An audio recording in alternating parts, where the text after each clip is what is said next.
जय हिंद। नमस्कार साथियों, मेरा नाम निखिल मिश्रा। आप सभी का हार्दिक स्वागत है हमारे YouTube चैनल श्योर सक्सेस में। ये अभी तक हम लोगों ने LCM और HCF पढ़ा। ये हम मॉक टेस्ट लेकर आए हैं जिसमें 10 या 12 प्रश्नों की एक श्रृंखला होगी, जिसमें हम सरल से कठिन प्रश्नों की तरफ बढ़ेंगे। ट्रिकी क्वेश्चंस भी होंगे। शुरुआत सरल से करते हैं। पहला है, दो प्राकृत संख्याएं 6:11 के अनुपात में है। यदि इनका लघुत्तम समापवर्त 462 है तो इनका महत्तम समापवर्त क्या होगा।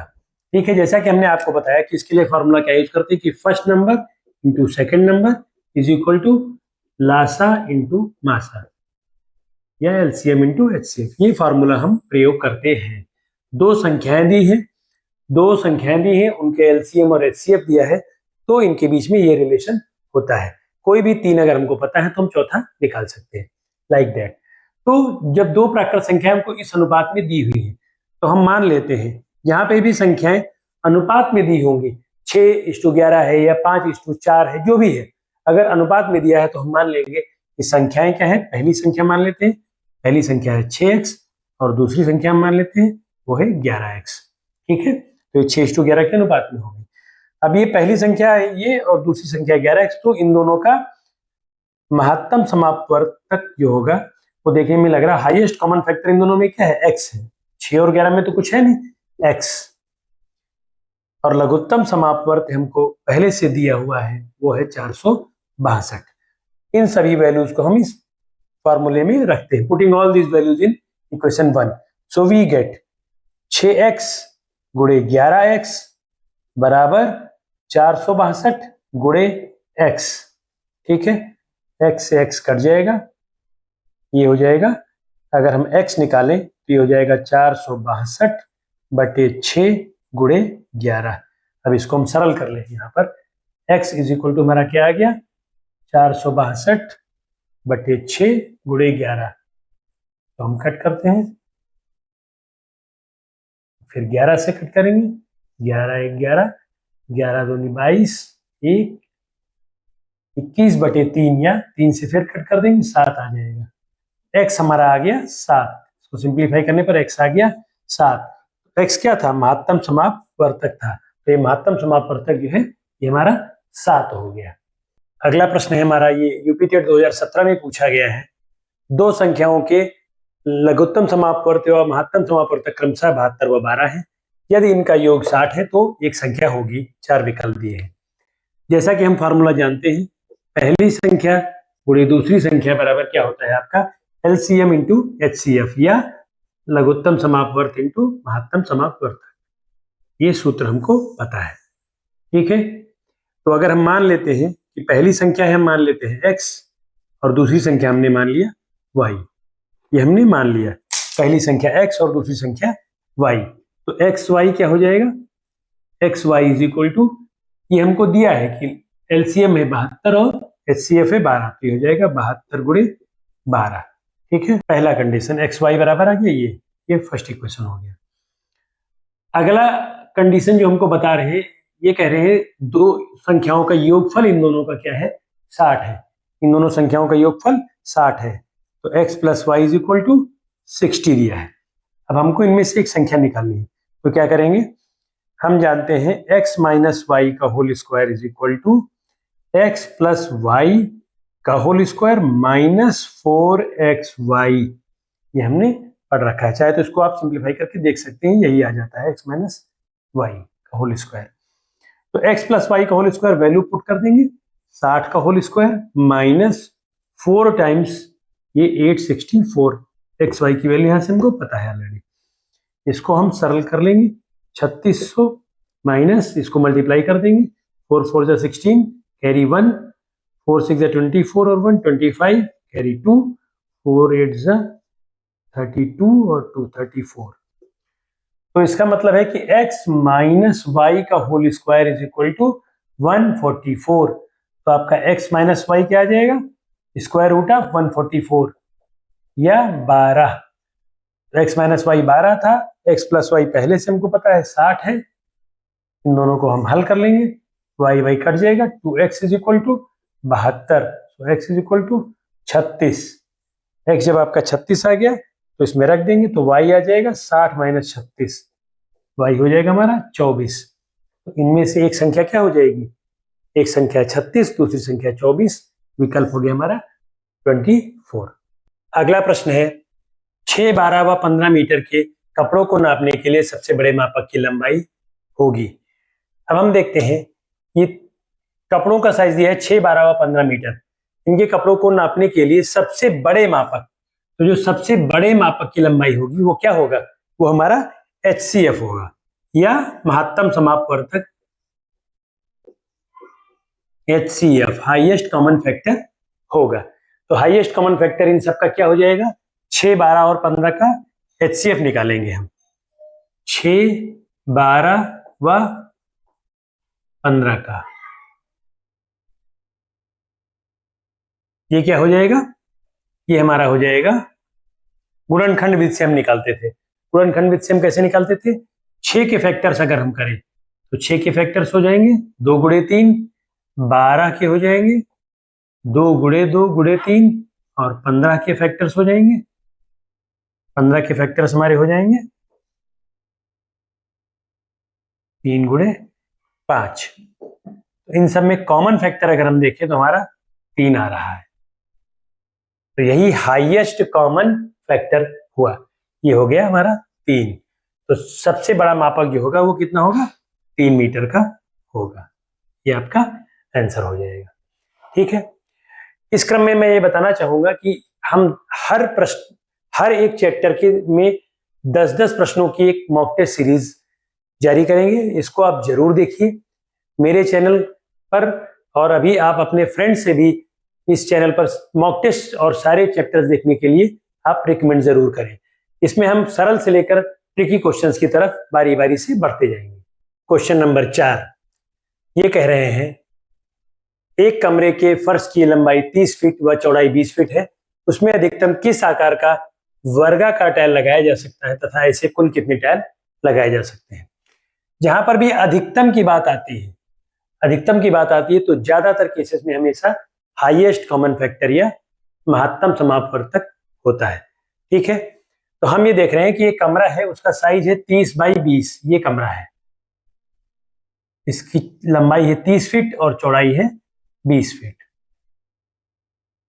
तो इसमें किस अधिकतम आकार का वर्गाकार टाइल लगाया जा सकता है। तो इसके लिए टाइल का आकार जो अगर हम देखें, टाइल का आकार जो हो जाएगा ये क्या हो जाएगा, महत्तम समापवर्तक हो जाएगा 20 और 30 का। तो 20 और 30 का महत्तम समापवर्तक निकालने के लिए हम क्या करेंगे, 20 और 30 के गुणनखंड करेंगे। ठीक है, हम 20 और 30 के गुणनखंड करते हैं।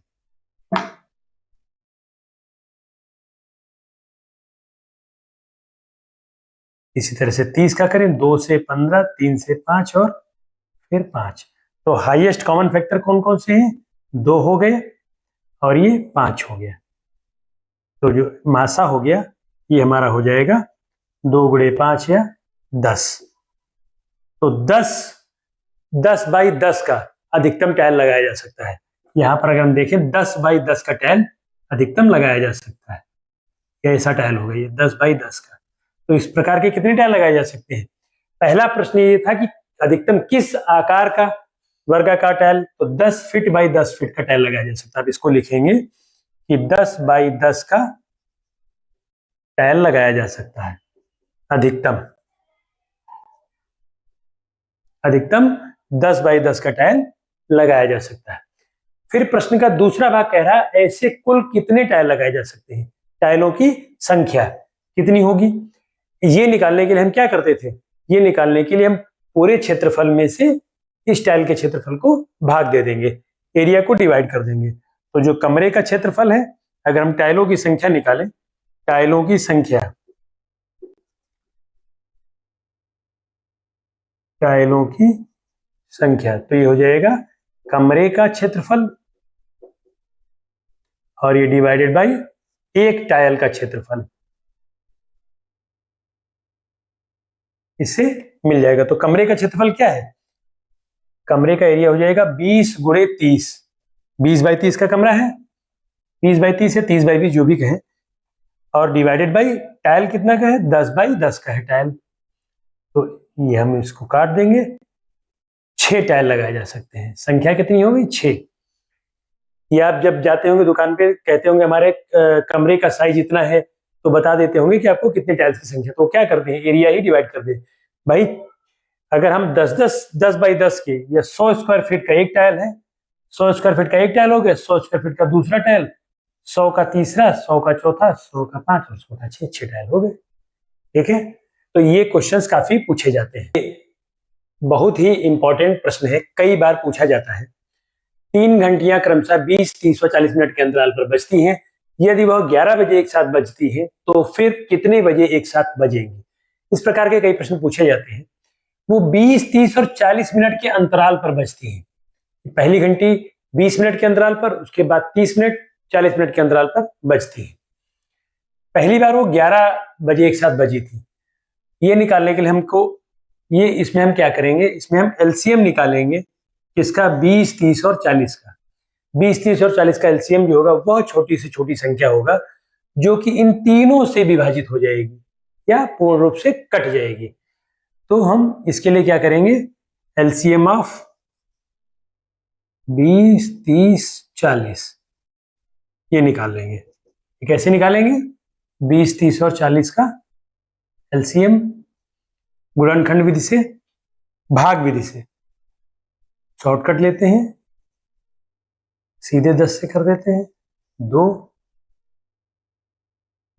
फिर 2 और ये 3। तो इन सब का जो गुणा है ये हो जाएगा 10 गुणे 2 3, ये आ गया 120 मिनट।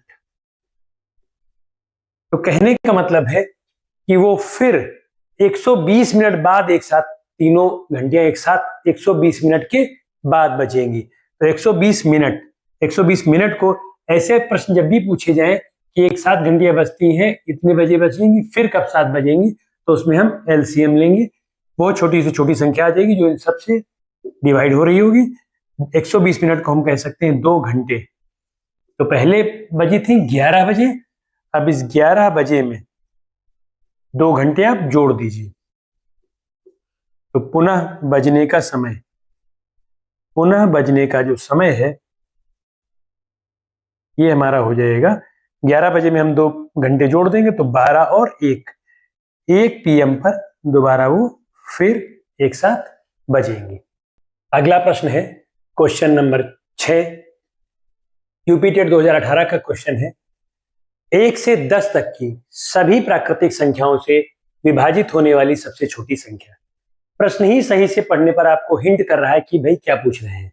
प्रश्न में कह रहे हैं 1 से 10 तक जितनी भी नेचुरल नंबर्स हैं उन सब से डिवाइड होने वाली सबसे छोटी संख्या।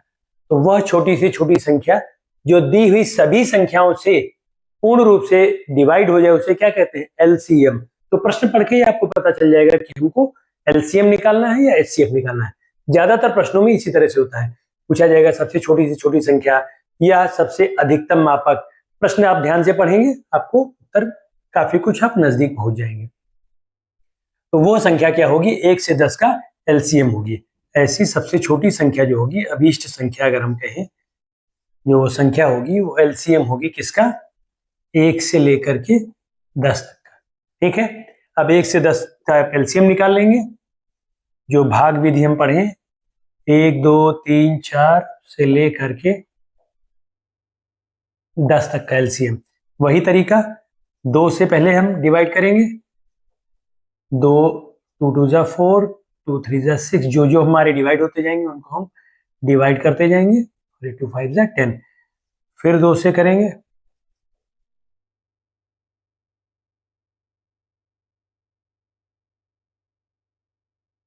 फिर 2 से एक बार कट जाएगा,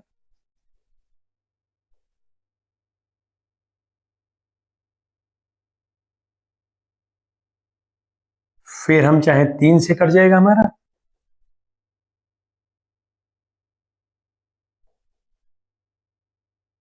फिर 3 से एक बार कट जाएगा। इस तरह से हम, वही प्रक्रिया पुरानी प्रक्रिया है, आप सभी लोग जानते हैं। फिर 5 से और फिर इसके बाद 7 से। तो इन सब का हम गुणनखंड, इन सभी का हम गुणा कर लेंगे, ये हो जाएगा हमारा एलसीएम। ये आप करके देखेंगे गुणा, उत्तर आ जाएगा आपका 2520। तो वो छोटी से छोटी संख्या हमारी कौन सी हो जाएगी? 2520। क्वेश्चन नंबर 7 यूपी टेट 2016 में पूछा गया है। तीन भिन्न हमको दिए हुए हैं, इन तीनों फ्रैक्शन का महत्तम समापवर्तक हमको निकालना है। तो जैसा कि हमने आपको बताया था, जब भी भिन्न का महत्तम समापवर्तक निकालना होगा या लघुत्तम समापवर्तक निकालना होगा, तो भिन्नों का एलसीएम या एचसीएफ निकालते समय जो भिन्न का अगर एलसीएम निकालना है तो उनके अंश का हम एलसीएम ले लेंगे, हर का एचसीएफ ले लेंगे। अगर हमको भिन्न का एचसीएफ निकालना है तो हम अंश का एचसीएफ ले लेंगे और हर का एलसीएम। तो का भी क्या होगा? मासा हो जाएगा, महत्तम समापवर्तक। ठीक है। और हर का क्या हो जाएगा? हरों का उल्टा हो जाएगा, लासा हो जाएगा, लघुत्तम समापवर्तक। तो इसको हम हल करते समय देखेंगे, इनके अंश 14, 42 और 21 इसका महत्तम समापवर्तक हो जाएगा, और हर जो है 33, 55 और 22 का लघुत्तम समापवर्तक हो जाएगा। अब हम ये निकाल लेंगे 14, 42 और 21 इनका हमको मासा निकालना है। तो हम इसके फैक्टर्स कर देंगे, 2, 7, 2 से 21, 3 से 7, 3 से 7, 7 ही हाईएस्ट कॉमन फैक्टर है। तो इन सब का मासा हो गया, महत्तम समापवर्तक हो गया 7। लघुत्तम समापवर्तक जो निकालने की विधि थी हमारे भाग विधि, अभी पहले भी हम सीख चुके हैं कि 33, 55 और 22 का, तो हम 11 से कट करेंगे, फिर 3, 5 और 2 आ जाएगा, इन सबको गुणा करेंगे 330 आ जाएगा। तो ये हो जाएगा हमारा 7/330। ठीक है। भिन्न का अगर हमको एचसीएफ निकालना है तो अंश का वही लेंगे, भिन्न का एचसीएफ तो अंश का एचसीएफ, भिन्न का एलसीएम तो अंश का एलसीएम। ठीक है। हर में बदल जाएगा। इस तरह से ये कंप्लीट। क्वेश्चन नंबर 8 ये यूपी टेट 2016 में पूछा गया है। इसमें कह रहे हैं कि 3 की 3 क्रमागत गुणज संख्याओं का योग 99 है, ये गुणज होंगे। 4 विकल्प दिए हैं। हम इसमें 2 कंडीशन याद रखते हैं कि 3 की 3 क्रमागत हैं और गुणज संख्याएं हैं। तो गुणज का मतलब है 3 की अगर गुणज कह दें तो 3 की मल्टीप्लायर कहने का मतलब है 3x। गुणज संख्याएं तो ये 3x होगा, और क्रमागत है तो क्रमागत में 3x + 3 हो जाएगा अगली संख्या, और उसकी अगली संख्या हो जाएगी 3x + 6। हमने ये माना कि यह 3 जो है ये हमारी 3 की 3 क्रमागत गुणज संख्याएं हैं। ठीक है। अब कंडीशन क्या कह रहे हैं? अगला कंडीशन कह रहे हैं कि इनका योग है 99। तो हमने ये 3 संख्याएं मानी, कह रहे हैं इनका जोड़ जो है वो 99 है, तो हम तीनों को जोड़ लेते हैं। 3x + 3x + 3 + 3x + 6 = हमारा 99 हो जाएगा। इसको हम सॉल्व कर लेंगे, तो 9x + 9 = 99। सो 9 से डिवाइड कर देंगे, x = आ गया 10। तो पहली संख्या हो गई 3x, 3 × 10 30।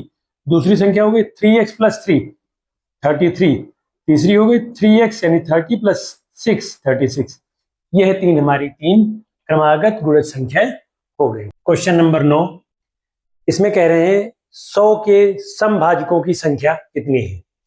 तो सम और भाजक 2 कंडीशन हमको ध्यान रखनी है। 100 के भाजक हो यानी 100 को डिवाइड कर रहे हो, पूर्ण रूप से उसको डिवाइड कर रहे हो, और सम हो। तो हम एक तरफ से देखते हैं 2 इसको डिवाइड कर रहा है और सम भी है। 4 भी पूरी तरह से काट रहा है और सम है। 5 लेकिन 5 सम संख्या नहीं है। इसके बाद आता है 10 के बाद फिर आपका आता है 20 सम भी है और इसको डिवाइड भी कर रहा है। इसके बाद अगली सम संख्या आएगी फिर जाकर के जो 100 को डिवाइड करेगी, ये होगी 50।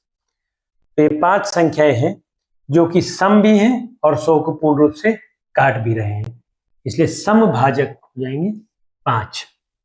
ये क्वेश्चन नंबर 10 यूपी टेट 2014 में पूछा गया है। इसमें कह रहे हैं कि यदि 65 व 117 का महत्तम समापवर्तक 65 है - 117 के रूप में दर्शाने योग्य हो तो m का मान क्या होगा? अब जैसे कि हम देख रहे हैं कि 65 व 117 इनका महत्तम समापवर्तक या HCF हाईएस्ट कॉमन फैक्टर अगर हमें निकालें तो हम कैसे निकालते थे? हम निकालते थे गुणनखंड विधि से। गुणनखंड विधि में हम क्या करते हैं? 65 के फैक्टर करेंगे तो 65 को 5 से काटेंगे 13 आ जाएगा और 13 फिर 5 गुणे 13 के रूप में लिख सकते हैं। अगर 117 की बात करें, 117 को अगर हम करें तो 9 से हम काटें इसको, 9 1 9 9 3 से, तो इसका मतलब है कि हाईएस्ट कॉमन फैक्टर इसकी 13 ही हो गया। तो इसका महत्तम समापवर्तक 13 निकला, हाईएस्ट कॉमन फैक्टर। और आपके प्रश्न में कह रहे हैं कि ये 65 है -117 के रूप में दर्शाने योग्य है, तो हमारे हिसाब से 13 निकल रहा है और क्वेश्चन में कह रहा है कि 65 है -117 है, तो इसका मतलब है 65 है -117 13 के बराबर होगा। This implies 65m is equal to 117 plus 13 जो कि आपका हो जाएगा 130। So m is equal to 130/65, ये आ जाएगा आपका 2। m का मान क्या आ गया? m का मान आ गया 2। इसी के साथ ये मॉक टेस्ट की दूसरी सीरीज जो कि LCM और HCF पर थी हमने कंप्लीट की है। साथियों, आप सभी से अनुरोध है कि आप हमारे द्वारा बनाई गई मॉक टेस्ट की सीरीज और चैप्टर्स को ध्यान से पढ़ते रहें। साथ ही आप हमारे चैनल को खुद व अपने फ्रेंड सर्किल में आप लाइक करें, सब्सक्राइब करें और अगर किसी को कोई दिक्कत हो तो कमेंट बॉक्स में अपनी प्रॉब्लम्स लिख करके हमसे पूछ सकते हैं। धन्यवाद।